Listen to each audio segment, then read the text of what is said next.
No, was you then? Why can't you eat him now? Because he's the Ra Shebenoiga. He's the Ra Shebenoiga. Oh, but the Yosid Lover, he's going to go back to Kedusha. Lahakzir, he's going to go back to Kedusha. And that's maybe what the Ramam, Ipano, means, that he's going to have both Simonim. The Abbas will give him both. I mean, what is all this? You know, this is a pili plurs.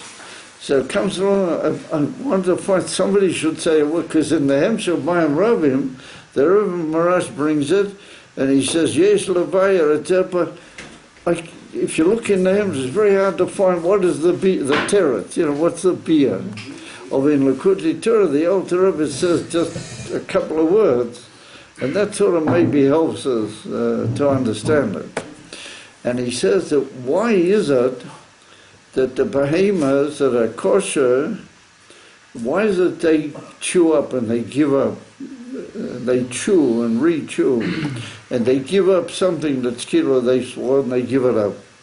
He said, because what happened in the Shiuros HaKelim, the Toyu is that all sorts of very, very high nitzutzas of Elikus fell. Why are these behemoths forbidden? Because they had a nefila, they fell.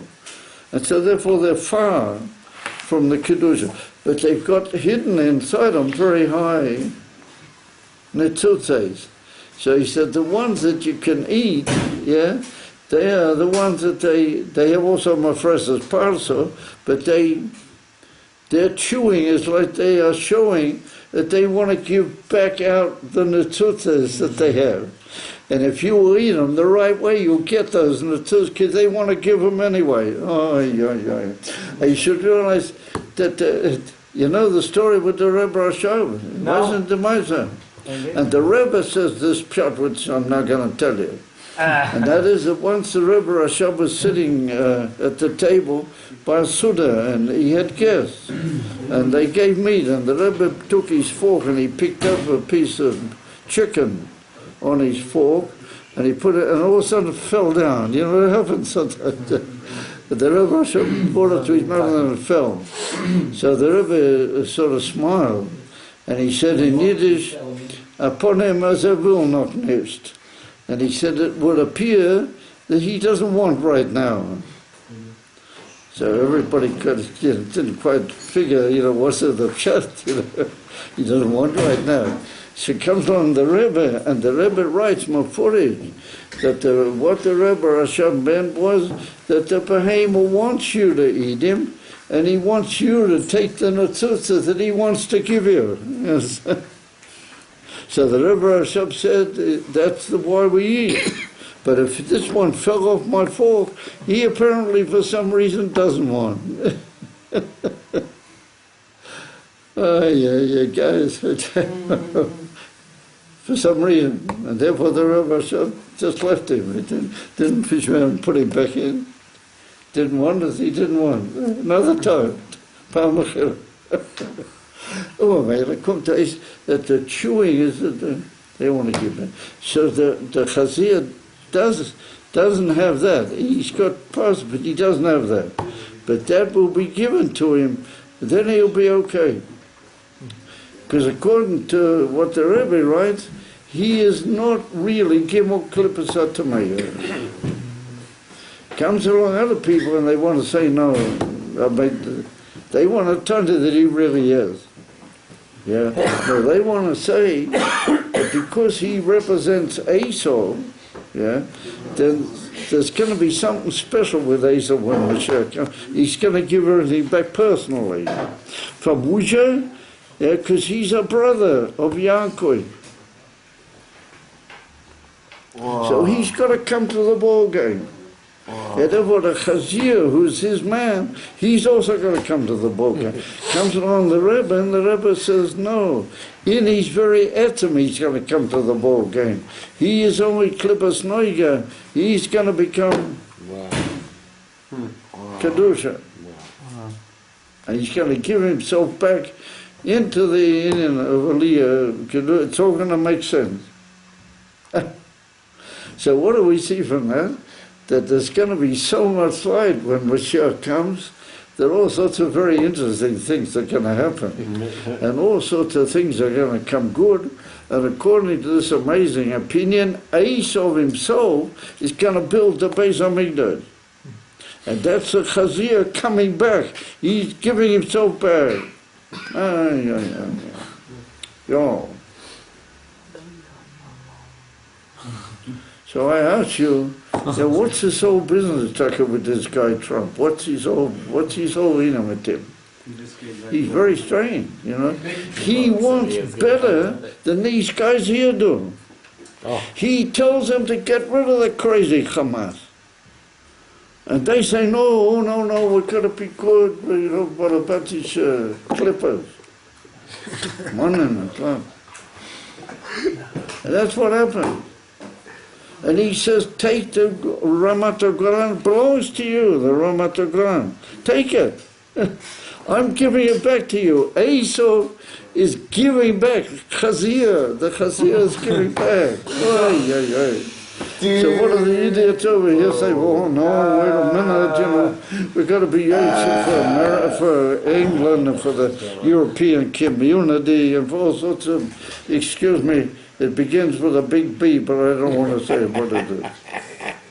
I'm about to come to what he says.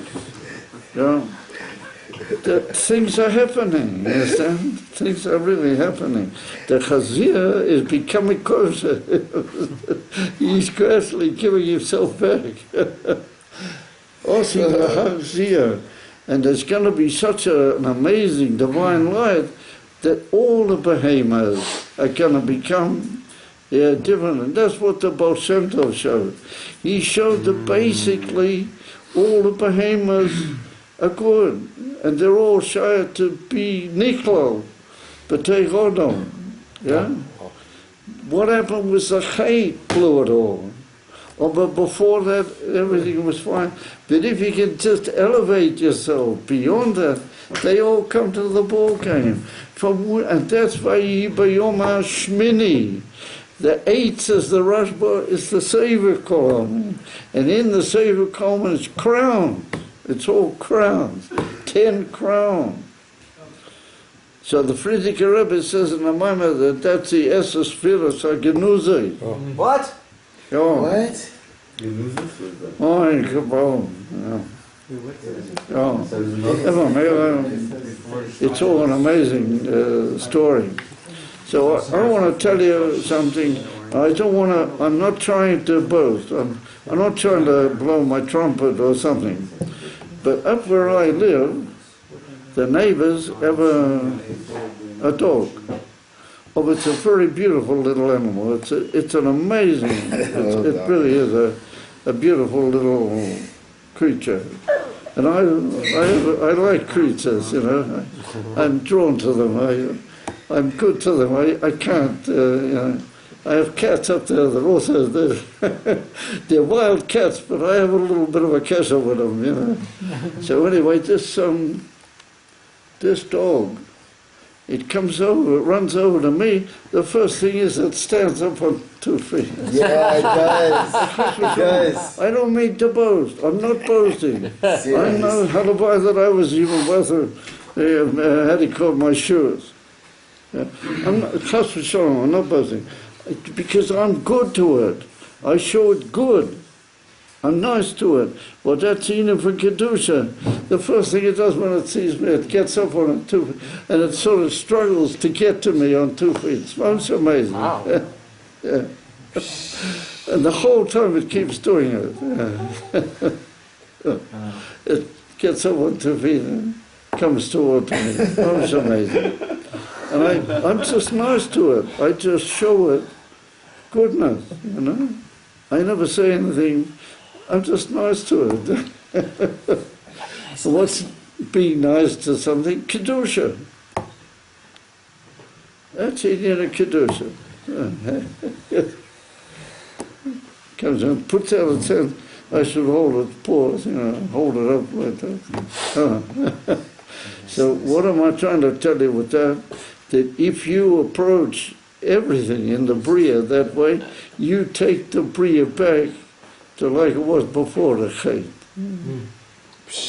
And that's why Yom Shmini, the Mishkan is the return to how it was before the Chet. So Hashem sends down divine fire to take up the korbanos, not chas v'sholem, that we're just killing animals. No, Hashem wants to bring them back to their real unity with Him. And that's the whole story of the Beis HaMikdash. And that's the whole inyan of why the Chazir is called what he is. Because he, according to the Rebbe, is Klippas Noige in a very special way, and he's a very special example of how everything is going to go. But he's like a central, and because he represents Esau, that's why. But not the way the others say. They say it's only because he represents Esau. The Rebbe says no, he be'etim. He is going to come back straight away into Kedusha because he's only Klippas Noige. That's when I saw that, my eyes just jumped out.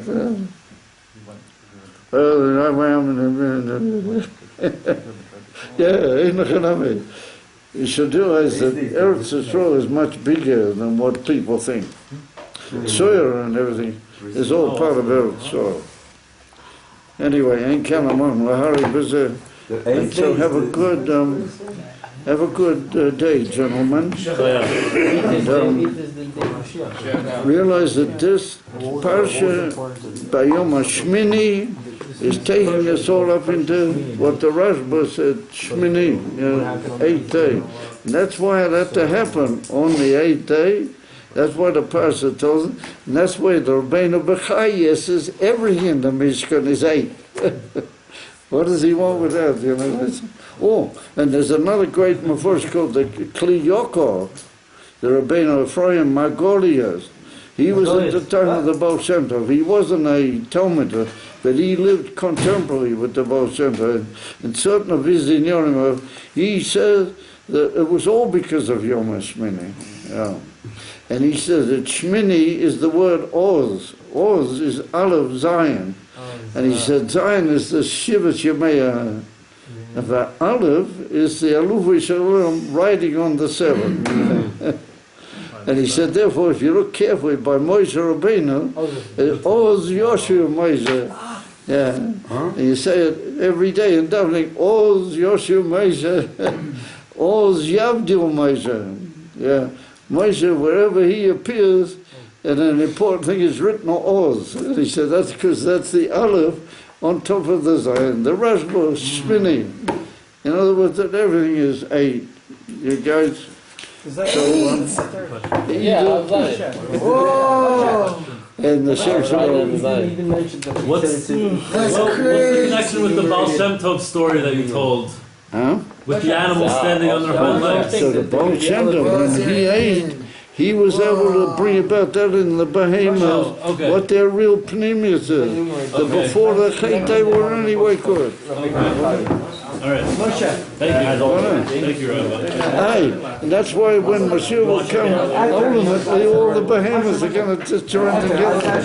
It's the day of the Bris Milah as well. It's 8th is the day of the Bris Milah.